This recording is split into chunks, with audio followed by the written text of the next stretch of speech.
now we will create a new difficulty. Go up here to File, create a new difficulty, which will be our hard.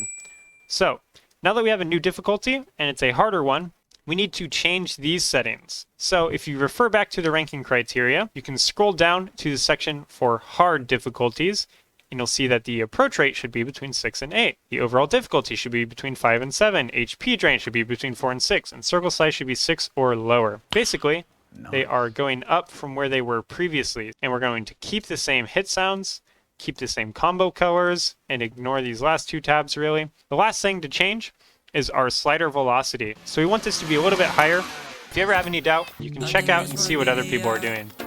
So maybe 1.3 is a little low. I might go up to 1.5, but one thing to keep in mind with the slider velocity as well is that it does change depending on the BPM, velocity being speed over time, of course. So now we're ready to start our hard difficulty. So the difference between a hard difficulty and a normal difficulty, you still want to use a lot of distance snap, but you can break that distance snap for emphasis. So here we can ramp it up a little bit. And where in the normal difficulty, we were skipping pretty much everything that was on a blue tick. In the hard difficulty, we can start mapping those a little bit. On this difficulty, I'm going to use a distance snap of 0.5 whenever we have 1/4 rhythms that use the blue tick. So that way they're a little bit closer and they're easy to aim for the player. Otherwise, I'm going to still use 1.0 so that we have a consistent visual to our map. So here you'll notice that I'm using a repeat slider. This is so that it's not too difficult. If I mapped every single sound, it still might be a little bit too hard. So here is an example that I will show you where you can break distance snap to give something a little bit of emphasis. You notice that this is a large distance snap. This isn't 1.0. It's not distance snapped, but this is a hard difficulty. You want the player to start getting a feel for jumps and for larger spacings and for more complex ideas. So just like we had a jump the last time when we had this section of music, we'll do a similar thing here. One thing that can help make jumps feel less big, even when they are big, is to use sliders. And so you'll notice that this gap between these two sliders is the same as this gap here. This is a very important concept in mapping known as visual spacing. By using visual spacing, visually, they're all connected because they have the same spacing between each other. So this enables you to have a jump here that doesn't feel like much of a jump at all because the visual spacing is the same, but it still has that emphasis because you are physically making a bigger motion. Here we have the climax of this section. Since that's the case, we're going to have a small jump here to kind of emphasize that. All right, perfect. And since we're ending this section and we've been flowing in this clockwise direction for a while, we'll try and flip that around now and we'll change it to a counterclockwise direction. And so we'll keep visual spacing here, just as so. We're starting to introduce some harder concepts, but it's still fairly easy.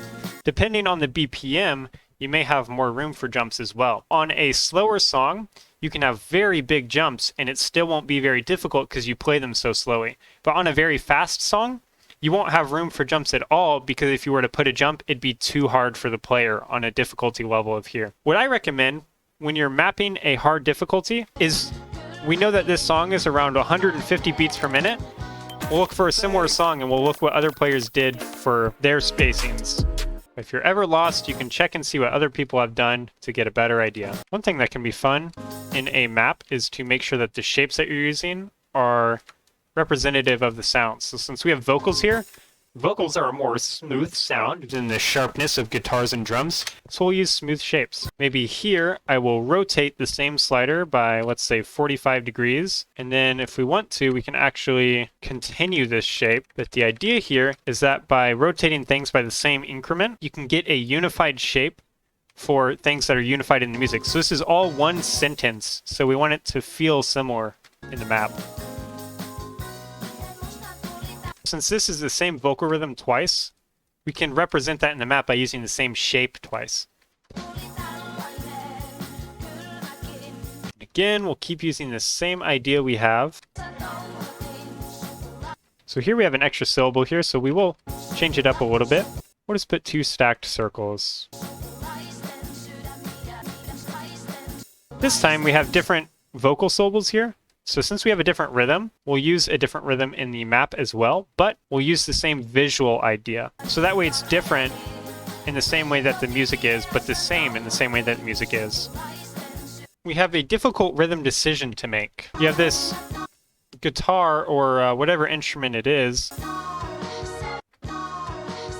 but at the same time that that ends, we have the vocals do a different rhythm. It becomes difficult because if you were to map it all with circles, you'd kind of have like 10 circles in a row and you wouldn't have much contrast.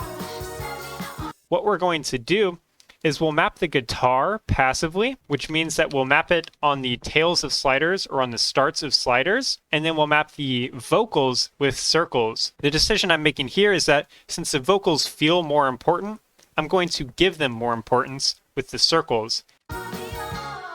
So here we'll add a very big spacing to these. Normally, if we follow distance snapping, you'd only have something like this, but these are very loud sounds in the music. We'll just kind of eyeball it and see what it feels like if we do it like this. That seems about right to me. So far, so good. We're keeping the map consistent in terms of its spacing. We're upping the spacing where there's extra emphasis in the music, but not the whole time. And actually, we have an opportunity for a new rhythm here. We have this drum roll and we want to map that in a hard difficulty. We're just going to use low spacing since this will be difficult rhythmically. We don't want it to be difficult in terms of spacing as well. So we'll do a triple. And again, if you remember from the beginning, we were using 0.5 distance snap. We're going to continue that idea. We want the map to be consistent. This will convey to the player that it's that same rhythm. All right, so now we're back to the same intro section musically. What we will do is we'll map it in a similar way that we did last time. So here's something that you may run into in both normal and hard difficulties. When you create a stack like this and it visually offsets them in this way, even though this is distance snapped, you notice that the gap is smaller. So sometimes you need to manually change this if you want it to look neat. So here we'll do a creative way of making a jump. I created a slider this way so that the visual spacing is accurate, and if I hit Control G, it will flip the slider around. And since this is the final section, the key eye, the point in the song that has the highest energy, we're going to up the spacing by even more here. Give it even more emphasis. One thing that will make your jumps feel nicer as well is if the jumps are at a sharp angle. Sometimes you may want a smooth sort of flow for your jumps. Typically, you can kind of tell just by playing it if it feels good or not. All right, we maybe have our whole map together. We're going to go ahead and play back over everything and see what it feels like, see if we like it.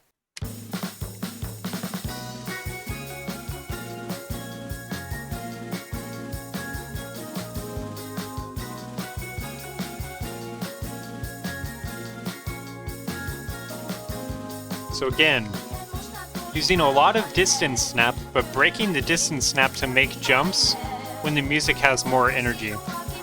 Not the whole time. You only want to break the distance snap when there's a reason to in the hard difficulty. So we're only using it for those special sections. Otherwise, most of the map is distance snapped.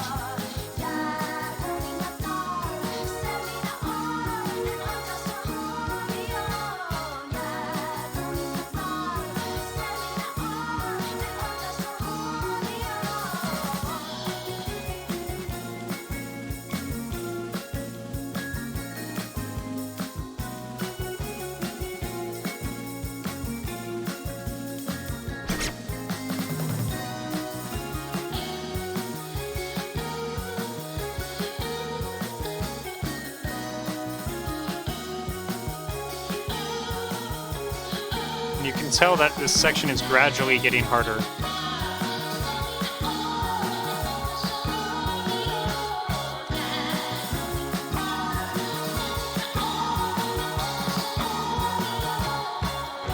Perfect.